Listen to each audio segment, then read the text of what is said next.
বিজেপির সদস্যতা অভিযানে বেরিয়ে রাজ্যের মানুষকে নিজেদের বাড়িতে ধারালো অস্ত্র রাখার পরামর্শ দিলেন প্রাক্তন বিজেপির সাংসদ অর্জুন সিং।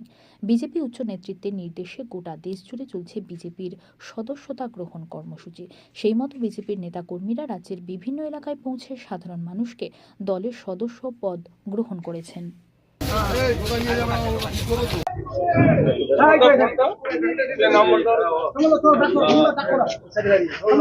বিজেপি সদস্য হওয়ার জন্য আপনার কাছে আবেদন রাখতে এসেছি।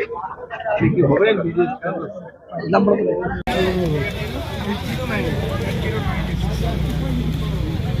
পয়সা দিতে ওটিপি কি ওটিপি গিয়েছে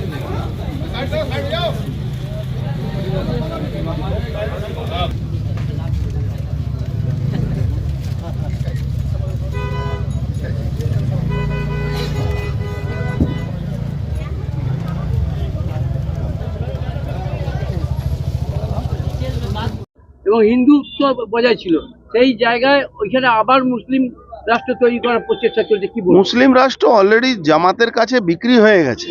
জামাতের কাছে ইউনূস সরকার সারেন্ডার করে গেছে।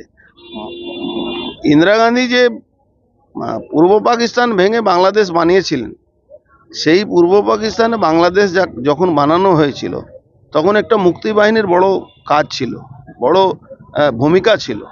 আজকে সেই ভূমিকা মুক্তি বাহিনী নামটা চেঞ্জ করে জেহাদিয়া জামাতে ইসলামীরা বাংলায় ঢুকে পড়েছে। খুব সতর্ক হওয়ার দরকার আছে।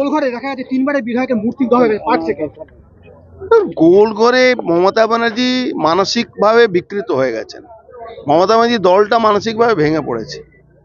যেখানে 3 বার এমএলএ, ভাইস চেয়ারম্যান, যিনি মমতা ব্যানার্জির সঙ্গেই ছিলেন যখন থেকে মমতা ব্যানার্জি দল তৈরি করেছিলেন, তার মূর্তিকে মমতা ব্যানার্জি ভাঙিয়ে দিচ্ছেন, তার মূর্তিকে সরিয়ে দিচ্ছেন, মমতা ব্যানার্জির ইনস্ট্রাকশনে পাটপাড়া পৌরসভা করে দিচ্ছে। তো এটা বিকৃত মানসিকতার ব্যাপার আছে। এটা মমতা ব্যানার্জির ইনস্ট্রাকশন ছাড়া এসব হয় না।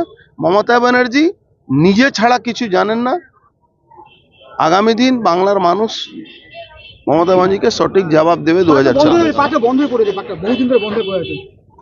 কোনো উন্নয়ন আছে নাকি?